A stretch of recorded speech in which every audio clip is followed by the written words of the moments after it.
小燕子掉在家门口，家里老人总会说不能去捡它，难道只能让它等死吗？以前人常说燕子进家喜事来，人们十分欢迎燕子到家里筑巢，认为这就是燕子不进无福门。很多小孩都是由小燕子陪着长大的。每年燕子育雏的时候，总会有小燕子从窝里摔下来，落在人家门口，叫得特别可怜。但在这时候，老人就会提醒孩子，燕子掉窝不能用手捡，捡了这只雏鸟就必死无疑。有人说自己曾把小燕子送回窝里，并没有发生别的事儿，救了小燕子一命。那为什么会有这样的说法呢？人的手不能碰小燕子，这难道是有什么忌讳吗？这里是万物灵，欢迎关注熊探长带你探索有灵万物。很多人都知道燕子掉出窝不能捡，但也有人试过把摔出来的小燕子送回去，可没想到的是，小燕子送回窝之后没多久又掉落下来，如此反复，最终还是惨死。也有人称小燕子掉落不能放回窝是谣言，因为他曾救助过从窝里掉落的小燕子，小燕子被救助后好好的存活了下来，最后长大飞走了。这两种不同的说法，不知道哪个才靠谱。想要解答这一问题，首先我们得了解小燕子为何会从巢穴之中掉落。燕子是燕科74种鸟类的一个统称，它们的体型娇小，翅尖很窄，有一个剪刀式的尾巴，羽毛颜色不算非常艳丽，大多是黑白色的。有些燕子身上还带有一种特殊的金属光泽质感，呈现出蓝色或绿色。家燕通常腹部为白色，前腰栗红色，十分漂亮。每年春天会迁徙到我国境内，它们擅长用泥巴和树枝筑巢。那泥巴巢穴可经不起风吹雨淋，因此它们需要在筑巢前找到遮风避雨的地方。人类的屋檐既能够遮风避雨，还能恰好符合燕子筑巢高度，同时这高度也能防止蛇类等天敌的入侵，相对而言更安全。于是渐渐的，燕子在人类屋檐下筑巢已成为常态。它们一边筑巢，一边耗费大量时间捕捉蚊子、苍蝇、昆虫等害虫。等巢穴筑造完成之后，会在4月至7月期间繁育后代，产下4到6颗鸟蛋后，将会由雌燕子跟雄燕子共同孵化。小燕子孵化的时间很短，大约15到18天左右就能破壳而出。孵化出来的小燕子连羽毛都没有，就是一只小小的肉球。雄燕跟雌燕将会一起去捕食喂养小燕子，大约20到25天就能够出窝，练习飞翔并开始自己捕食。从破壳到出窝的时间不长，但此时的小燕子羽翼未丰，也没有捕食能力，若是掉落出窝，大概率会死亡。你见过从巢里摔出来的小燕子吗？背后有可能是这几个原因。第一就是意外坠落，小燕子住在窝里相对较安全，也不能完全保证万无一失。随着身体越长越大，燕子窝也会越来越拥挤，在你推我挤之下，有可能不小心掉落巢穴。小燕子越长，食量也越大，若是孵化的燕子数量较多，父母有时候难免会喂食不够。小燕子在饥饿之下，极有可能会拼命往巢穴边伸长脖子，睁开嘴巴索食，稍不留神就用力过猛摔了出来。小燕子在排泄的时候会站在巢穴边缘，撅起屁股往外用力，方便父母取走它的便便。幼鸟若是体弱，又或者没有站稳，掉下来也是常有的事儿。除此之外，燕子孵化时正是天气转热的时候，好几只小燕子挤在一个巢穴之中，温度可想而知。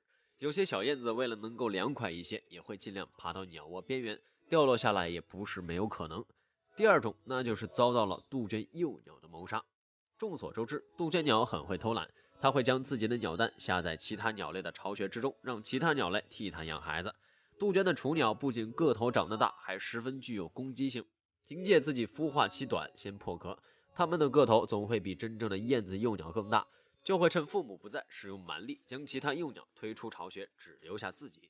如果燕子窝里有杜鹃鸟偷偷下了蛋，其他的小燕子就要遭受灭顶之灾，被杜鹃幼鸟给谋杀。第三个原因，那就是小燕子在学习飞行。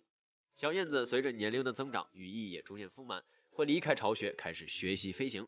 由于小燕子飞行能力不成熟，既有可能从空中掉落在地上，给人一种从巢穴掉落下来的错觉。第四个原因就很残酷，这些掉出巢穴的小燕子可能是被父母亲手扔出去的。在食物非常短缺的时候，父母会选择将瘦弱的小燕子扔出巢穴。如果某只小燕子身上感染了寄生虫或者传染病，为了其他小燕子的安全着想，父母也会狠下心将它扔出去，保证剩下的后代能健康长大。若是有小燕子反复从巢穴掉落，大概率是染病了。如果小燕子落点在巢穴正下方，可能是它为了存活主动逃离巢穴，那极有可能是其他的小燕子都感染了。若是掉落的地点离巢穴有一段距离，则可能是大燕子将感染的小燕子扔了出来。老人总说掉在家门口的燕子不能捡，因为小燕子只要沾上人的味道，爹妈就不要它了。这其实是个被误传的谣言。小燕子掉落巢穴的原因不同，救助的方法也有所不同。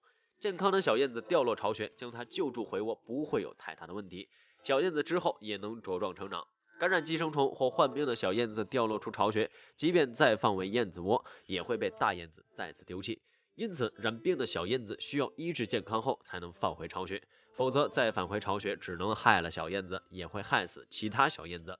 众所周知，大部分动物的嗅觉比人类更灵敏，更有不少动物依靠着气味来分辨同类亦或者危险。譬如竹鼠是睁眼瞎，却拥有强大的嗅觉，它们依靠着嗅觉寻找食物，也依靠着嗅觉来分辨同类。若是生下的幼崽被人摸或感染上了其他动物的气味，它们便会咬死、丢弃幼崽。兔子也十分敏感，出生的幼崽一旦沾染上人的气味，就会被母兔子咬死，不能存活。正是有太多此类的例子，导致很多人认为燕子也是如此。如果小燕子掉落出巢穴，人用手摸了小燕子，就沾染上了人类的气味，再放回巢穴就会被大燕子丢弃。事实真的如此吗？其实，除了如秃鹫、几维鸟等极少部分鸟类之外，大部分鸟类的嗅觉都很迟钝，因为它们捕食生存更经常使用视觉和听觉，嗅觉对于鸟类而言并没有太大作用。因此，人类即便是摸了小燕子再放回巢穴，也不会因为沾染了人类的气味而遭遇雌性燕子的抛弃。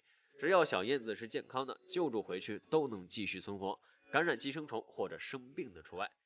燕子是异鸟，从古至今，人们都对燕子寄予了很多美好的祝愿，譬如表达惜春之情，表达对爱情的美好等等。